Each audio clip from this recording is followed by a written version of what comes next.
Hey, my lovely, lovely, wonderful people, a pleasant evening to you. Now, beautiful people, I went with my colleagues to watch the Michael Jackson's show. And people, it was a good show. I must admit, it was a good show. At one point, I'm telling you, I felt like I wanted to jump out of the chair and put on a piece of a witch dancing, do a moonwalk, all break dancing, every single thing I feel like Mother want to do. I saw a woman who dressed like how he dressed in Smooth Criminal in the white hat and the white outfit.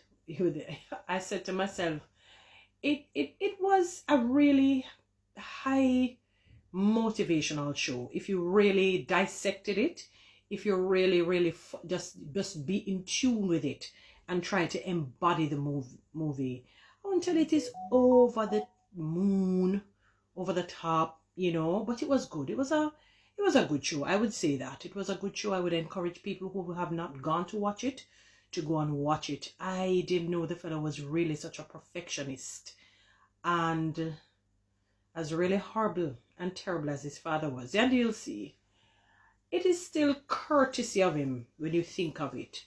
When he went overboard by pushing them too much. But that grew with Michael because he started out younger maybe than the boys. Maybe the boys started, but it probably was not, probably a little thing here and there. But when Michael was very young, that is when they started really pushing the rehearsal with the father, and even when it was time for them to rest, he would push them to rehearse. And, when they needed to go to school, based on what the mother would say, I don't know if they missed school. It seemed to have it been implied. They didn't really directly say it, but it seemed to have been implied. And because of that training that Michael got, it stuck with him. It stayed by him. So when he went on his own, for example, I'll just tell you a little bit. Well, I've said some things like the father said, boy, between 9 and 5, he's mine. After that, he can work on his own. And Michael definitely did that. When he was supposed to be sleeping, he would go down into his studio and do whatever he needs to do. So while a lot of people may not understand his greatness, yes, it is God-given, but he harnessed it. He honed, Hone, and he harnessed it. He didn't leave it. He went to the full gamut, the full extent of what God had blessed him with internally. Even he was very much a genius because his voice changed. I remember saying to people when he was a youngster, when he was before, at 10, just use the word 10, his voice it's almost like his voice peaked. It was a beautiful voice, and he performed like a young man because he had to train so hard, and so he sounded really good at that age. As he got older, because his voice would break, sometimes they would lose that treble voice, that high voice, and perhaps maybe it would be lower, so he wouldn't have that same sound for some reason. Some people maintain the sound and get better, some don't, unfortunately. So what I think Michael did, because his voice was soft, and it was just not him, his, the mother, you remember his sisters, although they didn't feature one of them or two of them, their tone tends to be very docile and soft, almost sotto voce.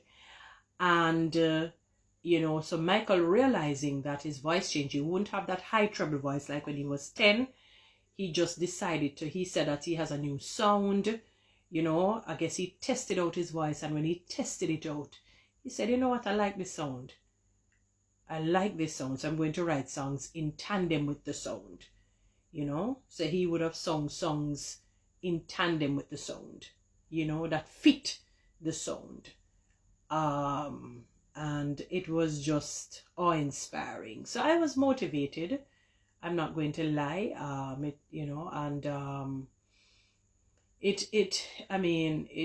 sure there is so much more to say about Michael Jackson. So much more. It was just totally beautiful, and it only goes to show, as draconian as the father was, as harsh as he was, he said something that made sense. It may be rough, but sometimes you have to pick good out of evil, so to speak. And he said, in this life, There are only winners or losers. You know how they always talk about the survival of the fittest. It's not, the race is not for the swift, but for those who endure. And he does have a point. And there are times winners will lose, but you can't stay in the losing zone forever. It's unfortunate that the relationship was not great, because I think the father was too consumed by getting out of poverty into wealth and maintaining that wealth that he exploited them. They were disenfranchised from really bonding with people, knowing how to operate, and Michael of all it would have affected, because as I said, he was very young.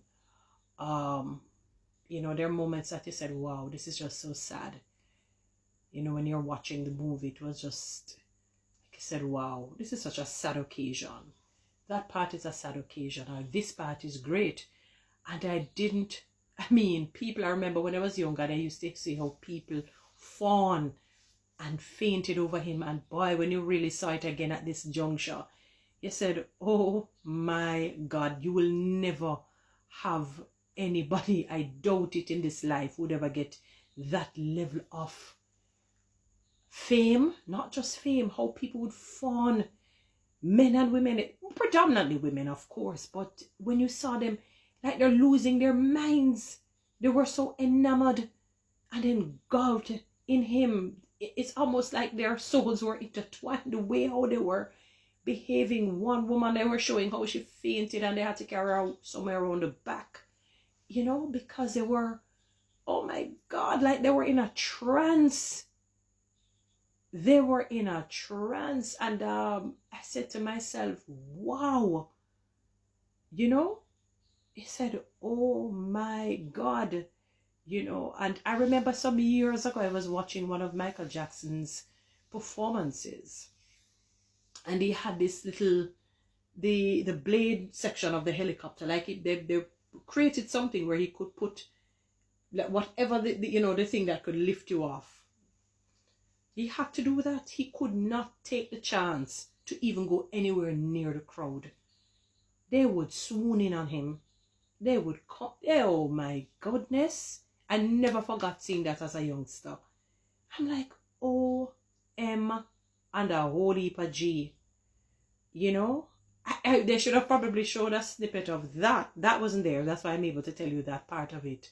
I'm just remembering, like I'm going back in memory, watching some of his concerts, because I'm a fan. I'm a huge fan of Michael Jackson.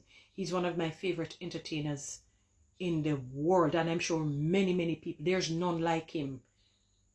And none, I don't like saying that, it feels like I'm talking about God, but in a human setting, there is none like Michael Jackson, and I doubt you will ever have anybody that will be like it. It was not just about his dancing and his singing. There is the energy behind it, because what people don't know, sometimes you see that like a boy there, those men have follow him and they made with doing the moves, the moonwalk, and the different things that Michael would have done, but they were just doing it to show that they can do the moves. It's like his spirit was intertwined with his soul, with his gift.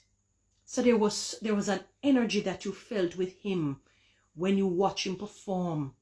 When you go online and you bring up some of the YouTube videos and you watch him perform. So people can't replicate that. No matter how good you are as a dancer or singer, you have these other good ones, you have other good dancers, like you have the Chris Browns and the Ushers and whatnot, but not like a Michael Jackson. The man was just beyond phenomenal, and when you get to see it in a different light, you said, what a gift that he honed and harnessed. It is almost like watching Whitney singing in her heyday. These people were just supernaturally gifted, and they embodied it to the fullest extent. They went to the farthest extent that Whitney with her voice, Michael with his voice and his dancing. You know what I mean? But his dancing really was the strongest of the two at that time when he got older. Beautiful. Go and watch it, people. Anyway, guys, you know what to do with TikTok and YouTube. Subscribe. Give me one of those lines, and you can follow me on Instagram.